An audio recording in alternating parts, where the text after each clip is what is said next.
Welcome back. This is Brian with Got Fuel's Motor Car Garage. Uh, Real quick, few quick updates here, and one hopefully quick tutorial on what I'm doing.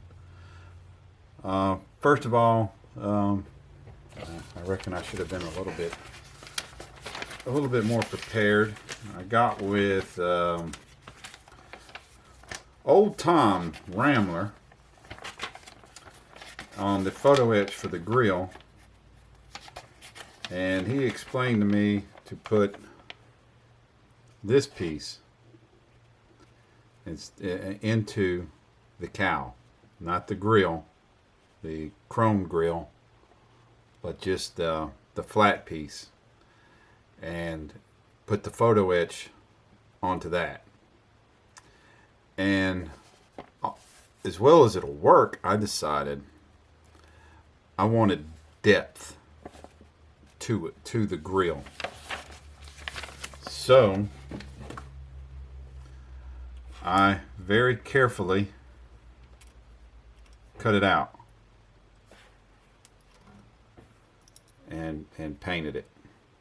So that's just the outer edge of that flat piece that goes into the cowl. And I am going to glue that into the cowl, and then put my photo etched on there so it will give some depth to the front grille. So that's my plan there. Alright, something else I'm up to here. These are the rear coilovers for the rear end. As well as this build's going, I feel like those are going to take away from the look. So, what I've done is I made a couple of nice flat cuts on some styrene. Took my lighter, melted it down a little bit, heated it up, pushed it flat, and cut that off. Cut that flat piece off, sanded it down nice and smooth, and I'm left with 4 of these. So that can be replaced. I'll cut the ends off of each shock and glue them right to it. They're going to be a little bit bigger round, but I'm good with that. So what I'm going to use for the spring, instead of what I've seen in some other videos, people using spring-loaded pens, ink pens. As y'all know, you've seen in my videos, I vape. A lot better than smoking. And I build my own coil. So there's several different wires you use. One of the main wires is Kanthal, and Kanthal is nothing but a heating wire. They can be used, bigger gauges can be used in your home heater coil, smaller gauges in blow dryers. So I have plenty of different sizes to choose from, everything from 22 gauge down to I probably got 40 gauge, which is hair, like thinner than hair. Tried the 22 gauge, and this stuff is it's very stiff. It's very hard to stretch, pull apart. As you can see, I'm trying to pull that one apart and I can't. So I back down to 24 gauge. Now, this is Kanthal. You can get, this is 100 feet of A1 24 gauge Kanthal, and you can literally get this off of Amazon for about $5. Stainless steel, about the same thing. I have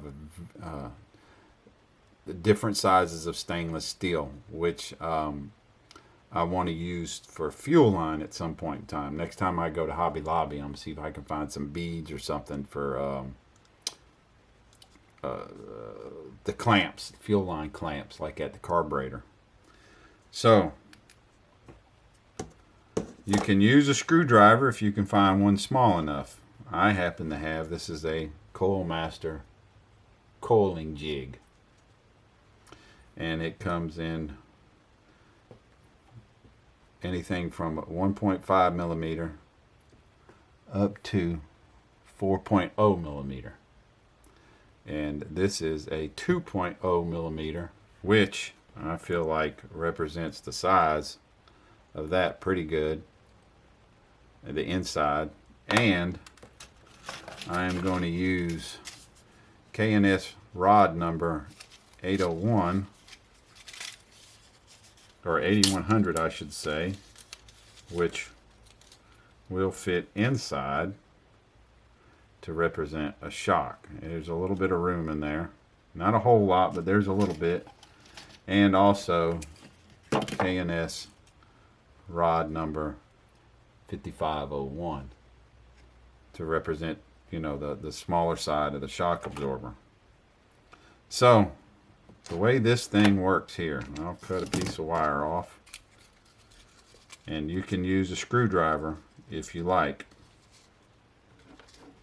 This is what I have, so it makes it easier.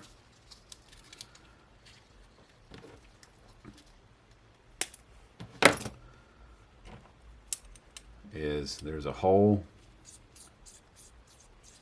There's four holes, or 2 holes in the end of this piece.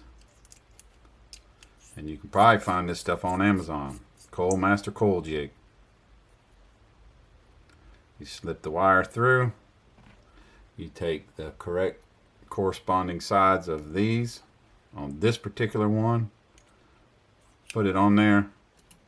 Twist it. So I went 1, 2, 3, 4, 5, 6, 7, 8 is what I done. And then you can just grab it with your fingernails and spread it apart. If you feel like you need another wrap, then you do another wrap. If you pull the spring too far apart, you just put this back on there and you can squeeze it down, and as you see, it can leave you a very even spring. And I'll be drilling small holes in the ends of these to put corresponding size drill bit in there, glue them down, and put the other ends of the coil over shocks on the opposite side. And when I get them complete, I'll be right back and show you what I come up with. Alright, so now what I got here is I haven't drilled, hopefully you see that, I haven't drilled a hole clear through it. Just enough to where the shock will center up in there to hold it in place. Now if you take the original shock, maybe like this, and you was to cut the whole end off, you might have more plastic or styrene to where you can drill a deeper hole and get it to set in there. But so now that's the shock, and it still moves in and out somewhat. Well, that one's kind of sticking on me. Might just have to twist it a little bit. Well, let me get the other one. I know the other one moves freely. I'll fix that one in a minute. So I got that room to play. But what I done before I even cut the coilovers was I put 2 pieces of tape down and measured them off too. So I know how tall they have to be. So got both of them done. I got the smaller one. This is the big side. So this would be the part of the shock that's going to go into the chassis. And the big part of the shock absorber is going to go in there. I don't know if you've ever paid attention to a shock absorber, but the big is always on the high side of the shock, and the smaller part of the shock is always towards the bottom. So these pieces here go to the rear end,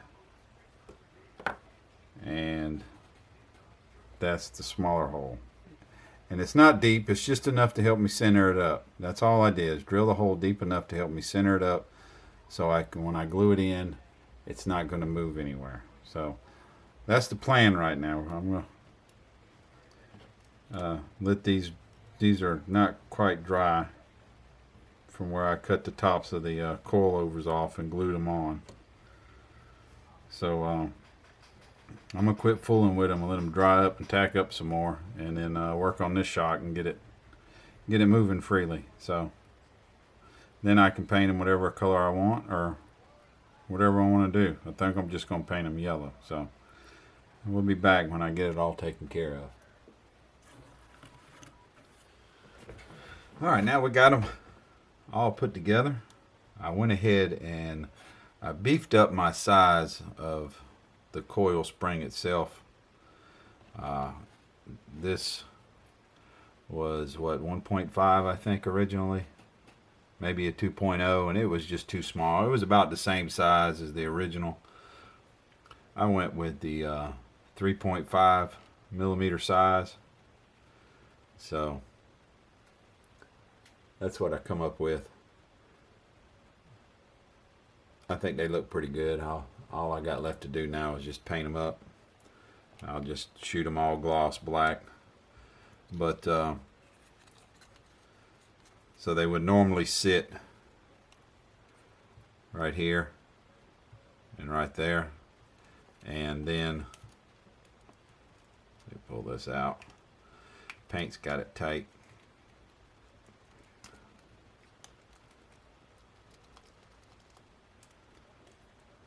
Come on out of here. I don't want to snatch too hard, tear something up. There we go. And the other end would normally sit right up in here on that little raised area, but it's going to sit off to the side so it clears the airbags and the rear differential. So I'll get them painted up and show y'all what they look like. Alright, so there they are all painted up. So I went from that to what I have now. Much better. Much better. So those are still just a tiny bit tacky. And I just got the 5-minute epoxy on the instruments there. So, and this is the dash I decided to go with too. I wanted to bring the lemon yellow candy 2.0 that I put on the wheels up on the dash. All I got to do is just put the little photo etch pieces on there, and I'll be ready to start some some assembly. So hopefully here very soon y'all will get some assembly videos coming. Thank y'all for watching. Got Fuels Motor Car Garage.